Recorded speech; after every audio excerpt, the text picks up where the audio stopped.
Hi there, this is Muresh and you're watching Finance with Murli. So, இன்றைக்கி நம்ம பார்க்க போகிற கண்டென்ட் என்னென்னா, what is the mutual fund? Mutual ஃபண்ட்னா என்ன அப்படின்றத பற்றி தான் நம்ம இந்த வீடியோ போஸ்ட் பண்ணுறோம். அண்ட் இந்த பிளேலிஸ்ட்டே கம்ப்ளீட்லி ஒரு மியூச்சுவல் ஃபண்ட் ரிலேட்டடாக தான் இருக்க போது. ஒரு மியூச்சுவல் ஃபண்ட் எப்படி பிக் பண்ணணும் அண்ட் ஒரு மியூச்சுவல் ஃபண்டை பிக் பண்ணுறப்போ என்னென்ன விஷயம்லாம் நம்ம பார்க்கணும், அது மியூச்சுவல் ஃபண்டில் என்னென்ன டைவர்சிஃபை இருக்குது, அது என்ன கேட்டகரிஸ் இருக்குது அப்படின்றத பற்றி தான் இதை டிஸ்கஸ் பண்ண போகிறோம். அண்ட் அதில் ஃபஸ்ட்டு டாப்பிக்காக வாட் இஸ் மியூச்சுவல் ஃபண்ட் அப்படின்னு இந்த வீடியோ இருக்க போகுது. And before we moving to content, நான் வந்து ஸ்டாக் மார்க்கெட் ரிலேட்டடாக நிறைய வீடியோஸ் போஸ்ட் பண்ணிட்டுருக்கேன். ஸ்டாக் மார்க்கெட்டில் நீங்கள் வந்து ஒரு பேசிக்ஸ் தெரிஞ்சுக்கணும்னா ப்ளீஸ் செக் மை டிஸ்கிரிப்ஷன். அதில் பிஎன்எஃப் ஃபார் ஸ்டாக் மார்க்கெட் அப்படின்னு சொல்லி ஒரு ப்ளேலிஸ்ட் இருக்குது. அதை நீங்கள் அண்டர்ஸ்டாண்ட் பண்ணால் தான் நீங்கள் வந்து ஸ்டாக் மார்க்கெட்டில் இன்வெஸ்ட் பண்ணுறப்போ உங்களுக்கு ரொம்ப யூஸ்ஃபுல்லாக இருக்குது. ஓகேவா, அது பேசிக்ஸ் தான் இருக்குது. And without wasting any delay we moving to content. As usual, the same disclaimer, I'm not a SEBI advisor. I'm not recommending any stock over here. If in case I'm using any stock name which is for an example purpose. What is mutual fund? See, ஒரு mutual ஃபண்ட்னா என்னென்னு அப்படின்னு நம்ம content உள்ள போகிறதுக்கு before ஒரு small example சொல்கிறேன். After ஈஸியாக உங்களால் ரிலேட் பண்ணேன். இப்போது நான் இருக்கிற என்னோடய ஹோம் டவுன் வந்து சேலம். இப்போ நான் வந்து சென்னை போகணும் அப்படின்றப்போ I have my own car. நான் என்னோடய கார் எடுத்துகிட்டு நான் வந்து சென்னை போகிறேன். ஓகேங்களா, எனக்கு நியர்பையாக எந்த ரூட் கன்வீனியண்ட்டாக இருக்குமோ, ஸோ ஃபார் எக்ஸாம்பிள் எனக்கு வந்து ஆத்தூர் நியர்பையாக இருக்குன்றப்போ நான் ஆத்தூரை பேஸ் பண்ணி நான் சென்னை போகிறேன்னா, இல்லை வெள்ளூர் போய் சென்னை போகிறேன்னா அப்படின்ற டெசிஷன் இருக்கு இல்லையா, அதை நானே எடுத்துக்குவேன். இப்போது ஹைவேயில் எப்படி ட்ராவல் வண்டியை ட்ரைவ் பண்ணணுன்றதுக்கும் சிட்டியில் எப்படி ட்ரைவ் பண்ணணுன்ற அந்த பேசிக் நாலேஜஸ்லாம் எனக்கு தெரியும். So I will drive my self. ஓகேவா, ஸோ அதை நான் ட்ரைவ் பண்ணி நான் வந்து சென்னை ரீச் ஆகிடுவேன். இப்போ ப்ராபபிலிட்டி நம்பர் 2 அப்படி பார்த்தோம்னா எப்படின்னா, எனக்கு ட்ரைவ் பண்ண தெரியாது, நான் வந்து சென்னை போகணும். ஸோ என்ன டெசிஷன் எடுப்பேன்னா, இப்போது காரை வந்து ரெண்ட்டுக்கு எடுத்துகிட்டு I will higher one professional. ஓகேவா, ஸோ அவர்கிட்ட நான் அது மாதிரி நான் வந்து சென்னை போகணும் அப்படின்னு சொல்லிட்டேன்னா ஹி வில் டேக் டெசிஷன். இப்போ வந்து ஆத்தூர் போய் போகணுமா இல்லை வந்து வெள்ளூர் போய் போகணுமா, எது பெஸ்ட்டாக இருக்கும்னா அவர் டெசிஷன் எடுத்துக்க போகிறோம் அப்படி. அண்ட் ஹி வில் நோ எப்படி வந்து இப்போ ஃபார் எக்ஸாம்பிள் ஒரு ஸ்பீட் பிரேக் வருதுன்னா அதில் சாஃப்டாக போகணுமா இல்லை ஹார்ஷ் ட்ரைவ் எடுக்கணுமா அப்படின்ற டெசிஷன்லாம் அவர் எடுத்துப்போம் அப்படி. கரெக்ட். இதே சேம் சினாரியோ தான் ஸ்டாக் மார்க்கெட்லேயும் மியூச்சுவல் ஃபண்ட்லேயும். இப்போது ஸ்டாக் மார்க்கெட்டில் என்ன ஆகும்னா, நம்மளே வந்து நம்ம ஸ்டாக் எந்த ஸ்டாக் வேணுமோ அதை பிக் பண்ணி, அது ஹார்டாக இருந்தாலும் சரி சாஃப்ட் ட்ரைவாக இருந்தாலும் சரி நம்மளாம் வந்து டெசிஷன் எடுத்து அதில் ட்ராவல் ஆகும். அதே மியூச்சுவல் ஃபண்டு என்ன எப்படி ஆக்ட் ஆகும்னா, இப்போ எப்படி நம்ம ஒரு ப்ரொஃபஷனல் ஹையர் பண்ணோம் இல்லைங்களா, அதே கான்செப்ட் தான். இப்போ உங்களுக்கு ஒரு ப்ரொஃபஷனல் ஒருத்தர் வந்து நம்ம வந்து மியூச்சுவல் ஃபண்டில் ஹையர் பண்ணி அவர் வந்து உங்கள் ஃபண்டை வந்து எதில் இன்வெஸ்ட் பண்ணலாம், எதில் வந்து பெட்டராக இருக்குன்னு சொல்லி அவர் வந்து இன்வெஸ்ட் பண்ணி உங்களுக்கு வந்து ரிட்டர்ன்ஸ் தருவோம் அப்படி. ஸோ உங்களுக்காக ஒர்க் பண்ணுறா அப்படி இல்லைங்களா ஒரு ப்ரொஃபஷனல், அவரோட நேம் தான் வந்து மியூச்சுவல் ஃபண்ட் மேனேஜர். ஓகேங்களா, அந்த மியூச்சுவல் ஃபண்ட் மேனேஜர் என்ன பண்ணுவோம் அப்படின்னா, உங்களோட அமௌண்ட்டை வேறு ஒரு ஃபோரமில் இன்வெஸ்ட் பண்ணி அதுலேருந்து வர ரிட்டர்ன்ஸை உங்களுக்கு தருவோம் அப்படி. ஆக்சுவலி நீங்கள் ஸ்டாக் மார்க்கெட்டில் நம்மளே அந்த ரிஸ்க் எடுப்போம். பட் இதில் வந்து மியூச்சுவல் ஃபண்டில் என்ன பண்ணுவாங்களா, உங்களுக்காக அவங்க வந்து ப்ளே பண்ணி அவங்க வந்து அந்த ரிஸ்க்கை மேனேஜ் பண்ணி ரிஸ்க்கை வந்து கண்ட்ரோல் பண்ணி உங்களுக்கு வந்து ரிட்டர்ன்ஸ் தருவாங்க. பட் எந்த நிறைய மியூச்சுவல் ஃபண்ட் அட்வர்டைஸ்மெண்ட்ஸ்லாம் நீங்கள் நோட்டீஸ் பார்த்தீங்கன்னாவே தெரியும். Mutual fund investments are subject to market risks. Read all scheme-related documents carefully. நீங்கள் நோட்டீஸ் பண்ணிங்கன்னா என்னென்னு தெரியல, நிறைய டிஸ்க்ளைமர்ஸ்லாம் ஃபாஸ்ட்டாக சொல்லிட்டு கீழே லாஸ்ட்டாக ஒரு வேர்டு சொல்லுவாங்க, which is subject to market risk. ஏன்னா இதுவும் வந்து ஸ்டாக் மார்க்கெட்டில் தான் வந்து எல்லாமே மியூச்சுவல் ஃபண்டுமே டிபெண்ட் ஆகிருக்கிறதுனால ஸ்டாக் மார்க்கெட்டில் ஒரு டவுன் ஃபால் ஆச்சுன்னா இங்கே மியூச்சுவல் ஃபண்ட்லேயும் அந்த அஃபெக்ட் ஆகும். ஸோ அதனால தான் அந்த டேர்ம்ஸ் மென்ஷன் பண்ணுவாங்க. அண்ட் விச் இஸ் இன்னும் சொல்லப்போனால் ஒரு ரிஸ்க் இல்லாத ப்ரொஃபஷன் எதுவுமே இல்லை. கரெக்ட். அந்த ரிஸ்க்கை எப்படி நீங்கள் வந்து மினிமல் பண்ணுறீங்கன்றது தான் விஷயமே, ஆக்சுவல் விஷயமே அதுதான். சரி, மியூச்சுவல் ஃபண்ட் ஒரு மேனேஜர் பண்ணுறாங்க, அதெல்லாம் ஓகே. இந்த மியூச்சுவல் ஃபண்ட் எப்படி ஃபங்க்ஷன் ஆகுது அப்படின்னு பார்த்தோம்னா, இப்போது தே வில் கலெக்ட் மணி, இவங்ககிட்ட என்கிட்டலாம் மணி கலெக்ட் பண்ணி அவங்க வந்து ஒரு இன்வெஸ்ட் பண்ணுவாங்க. ஃபார் எக்ஸாம்பிள் இப்போ ஒரு 100 மெம்பர்ஸ் சேர்ந்து ஒரு அமௌண்ட்டை வந்து இன்வெஸ்ட் பண்ணுறாங்கன்னு வச்சுக்கிட்டா, அவங்க அந்த 100 மெம்பர்ஸோட அமௌண்ட்டை அவங்க வந்து they will invested in equity. Suppose ஈக்விட்டின்னா வேறு ஒன்றும் இல்லை, ஸ்டாக் மார்க்கெட்டில் ஃபண்ட்ஸில் இன்வெஸ்ட் பண்ணலாம், ஸ்டாக் மார்க்கெட் ஃபண்டு இன்வெஸ்ட் பண்ணலாம். அப்படி இல்லைன்னா டெப்ட் ஏதாச்சும் கடன் பத்திரங்களில் இன்வெஸ்ட் பண்ணலாம். அப்படி இல்லையா, சப்போஸ் ஒரு சில மியூச்சுவல் ஃபண்ட்ஸ்லாம் ஹைப்ரிட்டாக இருக்கும், ஹைப்ரிட்டாக இருந்தால் ரெண்டுத்துலேயுமே கூட இன்வெஸ்ட் பண்ணுவாங்க. And they will invest in several forum. ஓகேங்களா, ஸோ அவங்க எதில் வேணாலும் இன்வெஸ்ட் பண்ணலாம். பட் அது எப்படி அவங்க ரிட்டர்ன்ஸ் தராங்கன்றது வந்து அவங்க ஸ்கீமோட டாக்குமெண்ட்டை நீங்கள் வந்து கோ த்ரூ பண்ணால் தான் தெரியும்.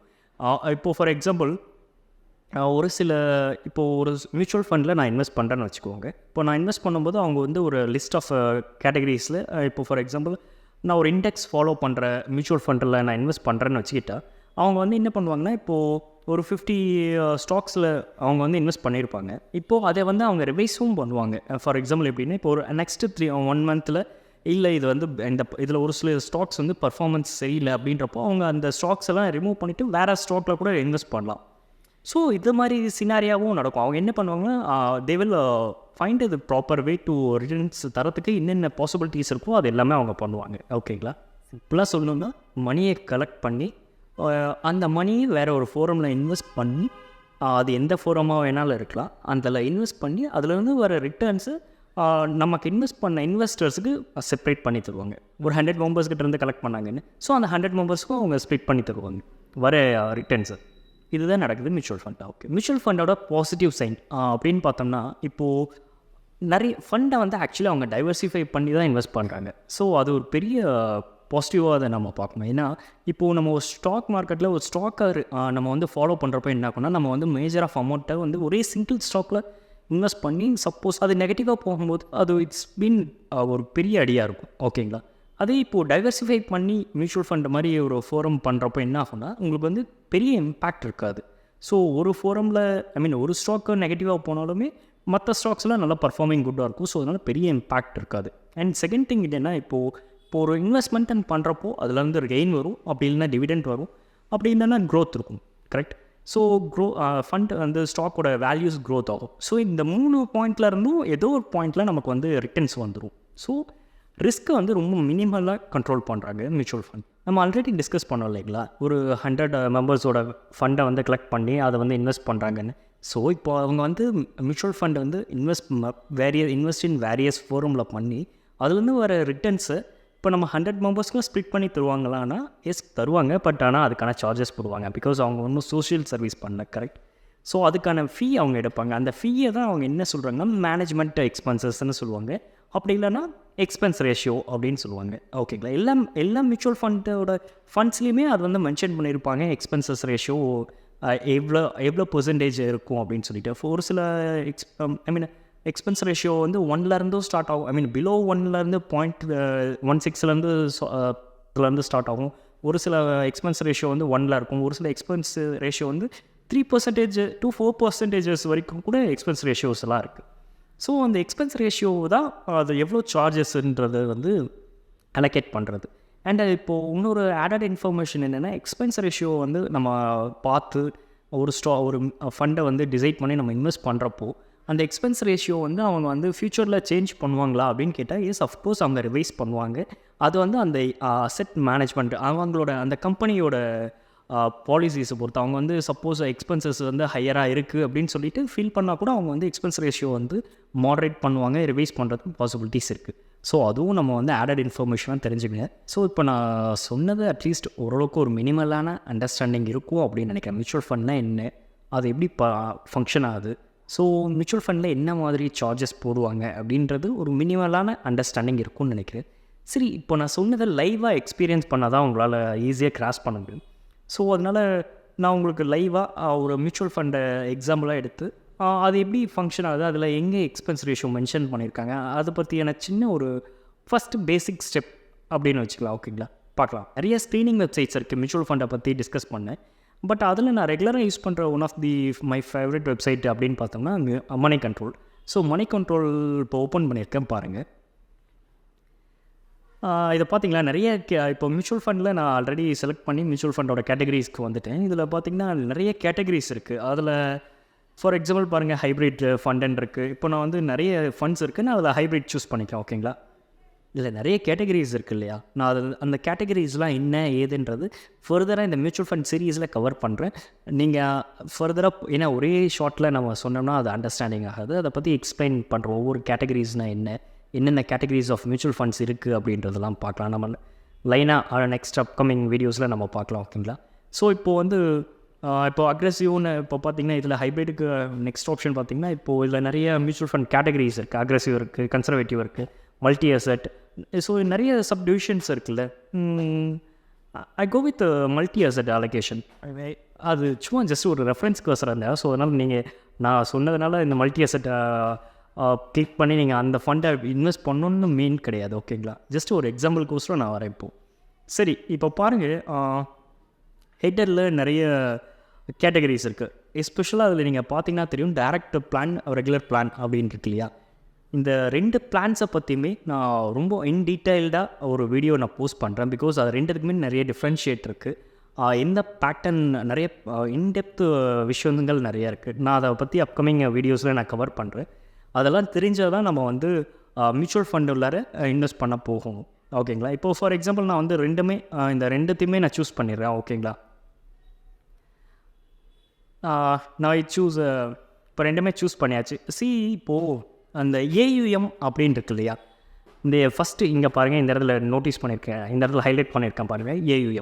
ஏயுஎம்னா என்னென்னா அசெட் அண்டர் மேனேஜ்மெண்ட் அப்படின்னு அர்த்தம். அசெட் அண்டர் மேனேஜ்மெண்ட்னா வேறு ஒன்றும் இல்லை. நம்ம இப்போ ஒரு ஃபண்டை இன்வெஸ்ட் பண்ணும்போது ஒரு கம்பெனி இஷ்யூ பண்ணுவாங்க, இது ஒரு ஃபண்டை. அந்த ஃபண்டை இஷ்யூ பண்ணுற கம்பெனி பேர் தான் ஏயுஎம். ஓகேங்களா, ஃபார் எக்ஸாம்பிள் இப்போ பார்த்தீங்கன்னா யூடி ஃபஸ்ட்டில் இருக்குது. ஸோ அதனால் நம்ம நம்ம செலக்ட் பண்ணோன்னே ஃபஸ்ட்டில் இருக்கிறதுனால நம்ம அதை சூஸ் பண்ணி உள்ளே போகணுன்னு அர்த்தம் கிடையாது. அது ஒரு ஸ்பான்சர் அட்வர்டைஸ்மெண்ட்டு தான். சைடில் பாருங்கள், ஸ்பான்சர்னே பெய்டட்னே போட்டிருக்கு. ஸோ அதனால் அது கீழே இருக்க கேட்டகரி வாங்க. இப்போது அது கீழே பார்த்தீங்கன்னா ஐசிஐசிஐ ப்ரூடென்ஷியல் மல்டி அசெட் ஃபண்டுன்னு இருக்கா. Very good. அதில் பார்த்தீங்கன்னா டைரக்ட் பிளானும் இருக்கும், க்ரோத்தும் இருக்குது. ரெண்டுமே காமிக்குதுங்களா. அது ரெண்டுத்துக்குமான டிஃப்ரென்ஸ் என்ன, அதை பற்றி நம்ம ஃபர்தராக பார்க்கலாம். இப்போது அந்த ஏஎம் வேல்யூஸ் பாருங்கள். ஐசிஐசிஐக்கு 19,973.74 crores மெயின்டைன் பண்ணிகிட்ருக்காங்க இந்த ஒரு சிங்கிள் ஃபண்டில் மட்டும்தான். இது மாதிரி அவங்க நிறைய ஃபண்ட் இஷ்யூ பண்ணியிருப்பாங்க. பட் இந்த ஸ்பெசிஃபிக்காக இந்த ஐசிஐசிஐ ப்ரூடென்ஷியல் மல்டி அசெட் ஃபண்டில் இந்த ஒரு ஸ்பெசிஃபிக் ஃபண்டுக்கு மட்டுமே 19,973.74 crores இவங்க வந்து ஃபண்டு வச்சுருக்காங்க, அதில் இன்வெஸ்ட் பண்ணியிருக்காங்க. ஓகேங்களா, ஸோ அதை பார்த்துக்கோங்க. இப்போது சப்போஸ் நம்ம வந்து ஃபார் எக்ஸாம்பிளாக இப்போ அதையே நம்ம ஓப்பன் பண்ணி பார்க்கலாம். இதில் ரெகுலர்னால் என்ன, டேரக்ட்னா என்னென்ன நான் செப்பரேட் வீடியோ நான் போஸ்ட் பண்ணுறேன். பட் பிஃபோர் தட் நான் இப்போ மெயினாக இது ஓப்பன் பண்ணதுக்கான ரீசன் என்னென்னா, எக்ஸ்பென்ஸ் ரேஷியோன்னு நம்ம ஃபஸ்ட்டு டிஸ்கஸ் பண்ணோம் இல்லையா. அந்த எக்ஸ்பென்ஸ் ரேஷியோவை எப்படி பார்க்கணும் அப்படின்றதுக்கு மட்டும் தான் இந்த வீடியோ. இப்போ பாருங்கள், இந்த ஃபண்டில் எக்ஸ்பென்ஸ் ரேஷியோ இதில் ஸ்பெசிஃபிக்காக மென்ஷன் பண்ணியிருக்காங்க பாருங்கள், 1:03%. இதுதான் அந்த எக்ஸ்பென்ஸ் ரேஷியோன்றது. ஸோ இப்போது இந்த ஐசிஐசிஐ மல்டி அசெட் ஃபண்டுக்கு, இந்த ஸ்பெசிஃபிக் ஃபண்டுக்கு 1:03% இவங்க வந்து சார்ஜஸ் மெயின்டைன் பண்ணுறாங்க. ஓகேங்களா, இதுதான் நீங்கள் தெரிஞ்சுக்கணும். இப்போ ஒரு மியூச்சுவல் ஃபண்ட் இன்வெஸ்ட் பண்ணுறதுக்கு இப்போது அவங்க மெயினாக எக்ஸ்பென்ஸ் ரேஷியோஸ் எவ்வளோ இருக்குது, அவங்க எவ்வளோ மென்ஷன் பண்ணுறாங்கன்றது நீங்களாக லைவாக போய் பார்த்து செல்ஃபாக ஃபைண்டிங் பண்ணிக்க வேண்டியது தான். ஸோ இப்போது நீங்கள் பார்த்துருப்பீங்க, நான் வந்து ஜஸ்ட்டு மணி கண்ட்ரோலில் போய் எப்படி வந்து ஒரு ஃபண்டை ஓப்பன் பண்ணி நான் ரேண்டமாக அதை செலக்ட் பண்ணேன். ஸோ அதனால் நீங்கள் அதை ஃபாலோ பண்ணணுன்னு அர்த்தம் கிடையாது. ரேண்டமாக ஒரு ஃபண்டை சூஸ் பண்ணி அந்த ஃபண்டில் எவ்வளோ ரேட் ஆஃப் எக்ஸ்பென்ஸ் ரேஷியோ எவ்வளோ மென்ஷன் பண்ணியிருக்காங்கன்னு தான் நம்ம பார்த்தோம். ஓகேங்களா, இன்னும் அது கீழே நிறைய பர்டிகுலர்ஸ் இருக்குது. அதெல்லாம் எப்படி நம்ம வந்து ஃபைண்ட் அவுட் பண்ணோன்றதெல்லாம் நம்ம நெக்ஸ்ட் வீடியோவில் பார்க்கலாம். என்னோடய பர்சனல் டிப் அப்படின்னு பார்த்தோம்னா என்னென்னா, ஒரு மியூச்சுவல் ஃபண்ட் போகிறப்போ எப்பயுமே எக்ஸ்பென்ஸ் ரேஷியோ கம்மியாக இருக்கிற அது மாதிரி ஃபண்டை தான் நீங்கள் சூஸ் பண்ணணும். ஒய்? பிகாஸ் இப்போது நம்ம இனிஷியலாக நமக்கு வந்து ஒரு எக்ஸ்பென்ஸ் ரேஷியோ பெருசாக தெரியாது. But at the short of long term, இப்போ வந்து ஃபார் எக்ஸாம்பிள் இப்போ வந்து நிறைய பேர் இப்போது எஸ்ஐபிஸ்லாம் போடுறாங்க இல்லைங்களா.